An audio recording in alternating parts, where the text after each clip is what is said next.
Coming up in the news, the Minister of National Security inspecting facilities at the Police Training College.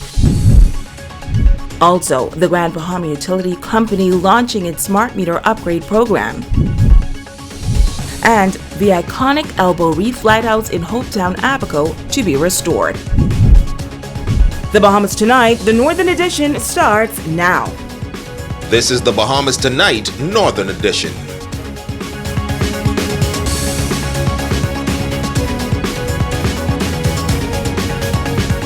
Bahamas, I'm Shoshana Wolf-Farquharson. As always, it is so great to have you with us. Topping news, the Minister of National Security getting a first-hand view of working conditions at police facilities throughout the island. Police stations in West Grand Bahama said to be on the critical list in need of an upgrade. Jay Philippe has the latest. Following his tour of police stations in the Freeport area, the Minister of National Security headed west. His first stop was at the West End Police Station. Minister Monroe took a look at the facility while accompanied by senior police officials and the Minister for Grand Bahama, the Honorable Ginger Moxie.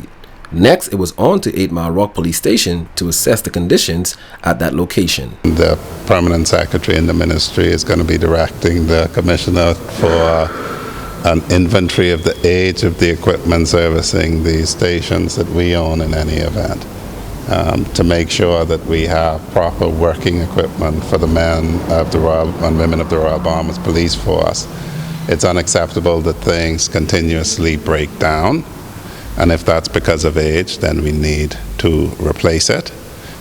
If it's for any other reason, then we need to address it. But the Commissioner knows that he can call on us for the resources that he needs, and it's my job as the Minister to advocate with my colleagues to make sure that we get what is needed for Grand Bahama in this instance that we are addressing. The National Security Minister also visited the police fire station located at the Northeast Police Station. While there, he delivered some good news for officers of that division. There is going to be the new fire truck brought to this actual station, and so Grand Bahama will be getting the fire apparatus that it needs and that the Minister for Grand Bahama has been rowing for some time. The tour also included an inspection of the Police Training College station located in the back of town area where recruits from Grand Bahama and the Turks and Caicos Islands are taking part in training sessions. Minister Monroe adding that the Royal Bahamas Police Force is currently in the process of recruiting an additional 5 squads to join the ranks in the foreseeable future. There is a shortage generally that's occasioned by people retiring, people dying, and people being dismissed from the force, separate and apart from there having been a manpower deficit to start with. And so hopefully we can get permission for there to be aggressive recruitment so that we can fill the shortages.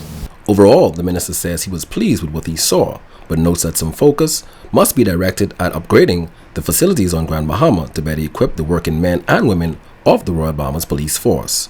The police force are to be commended for the work that they've done in renovating their stations, and we also saw it at 8 Mile Rock at a time when there wasn't the budget for it, but they used police labor and pinched where they had to. That is commendable, but the facilities have to be put in proper order, and so I don't think I'd be speaking out of school to say that that would be a push for us going into the new budget year, that the stations be brought up to where they should be so that the men and women will have proper conditions to work in. The National Security Minister says he is satisfied that police officers on Grand Bahama have been doing their best given the resources they have to work with. I'm Jay Philippe, ZNS Network News. The Ministry for Grand Bahama and the Royal Bahamas Police Force partnership for halfway homes taking shape. The aim is to give shelter to homeless persons along with a structured program that includes a social support. It is a partnership that will bode well for those in need of shelter. The vision, that of the Minister for Grand Bahama, Ginger Moxie, who has forged a partnership with the corporate community and the Royal Bahamas Police Force to collaborate on rebuilding a number of dilapidated homes in the back of town for the purpose of providing stability for vulnerable families. The Royal Bahamas Police Force and our commissioner has agreed to some of the homes that they use in the back of town area, Trip Circle, for those to be used as halfway homes for some of these families that have been displaced. And so we've partnered with the corporate community through our new unit called Collab to refurbish the homes. Initially, families would have been allowed to stay in the halfway houses for a period of 3 months, but the time has since been extended to 6 months. But what it is, we're trying to develop a holistic approach to impacting lives. So we're assisting them through other corporate companies to finding jobs. Some of the families have kids, so we're going to help them to get organized, to get in schools, and to really find a way to not just feed them for a day, but cause them to be able to develop the skills that they need. Commissioner of Police Paul Roll says police officers who have fallen on hard times will also benefit.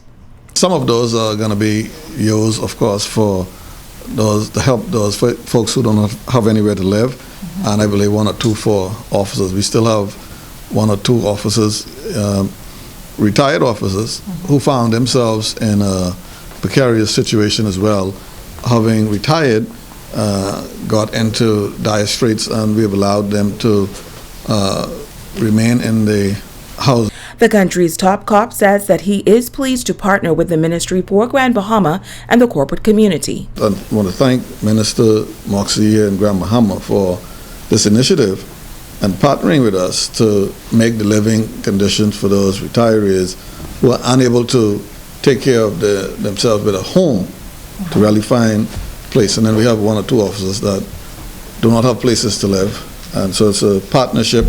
And then I want to thank the business community here in Grand Bahama for partnering with the Ministry for Grand Bahama and the police force in making this happen. There is no set completion date for the 13 homes that will be repaired as halfway houses. The new COVID-19 health guidelines receiving the thumbs up from the Grand Bahama Christian Council. President Reverend Kenneth Lewis says he's pleased that the government saw it necessary to reduce restrictions, particularly as it relates to the church. I think it is in keeping with what we see happening globally. We find that a number of countries are relaxing the restrictions. And that is due to the downward trend of the number of cases of COVID-19 and the reduction in deaths. And we've seen that here in the Bahamas as well. So I think it was appropriate for the government to take those steps.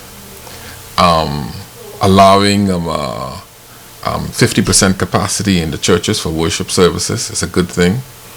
We have suffered as a result of the restrictions, in that we've seen fewer attendees at church services, and that has affected the giving, and as a result of that, the difficulties in paying our bills and meeting our operational expenses.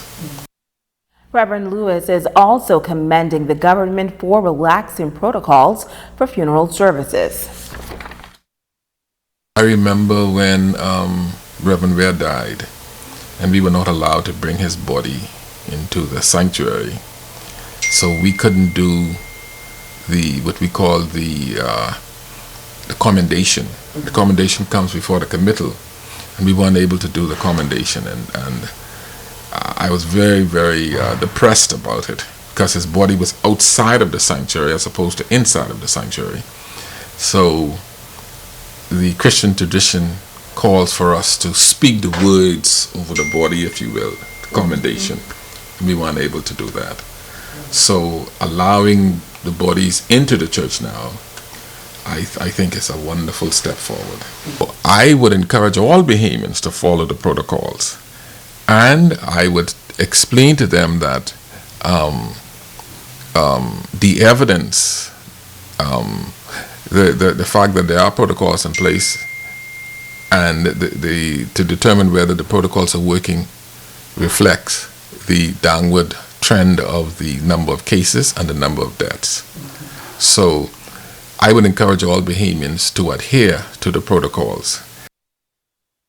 Now, under the new guidelines, private social gatherings can be held indoors with as many as 40 people and outdoor gatherings no more than 100 persons if they are fully vaccinated or produce a negative COVID-19 test and protocols are followed. Restaurants can operate at 75% capacity, ensuring customers are fully vaccinated or have a negative COVID-19 test.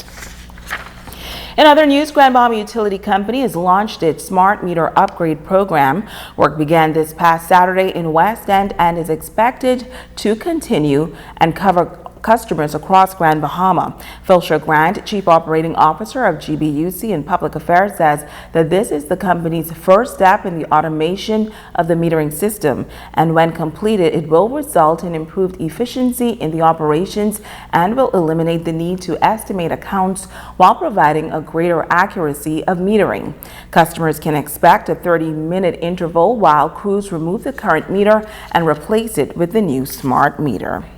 In other news, the United States is partnering with the Elbow Reef Lighthouse Society and the Elbow Reef Foundation to restore the iconic Elbow Reef Lighthouse in ABACO.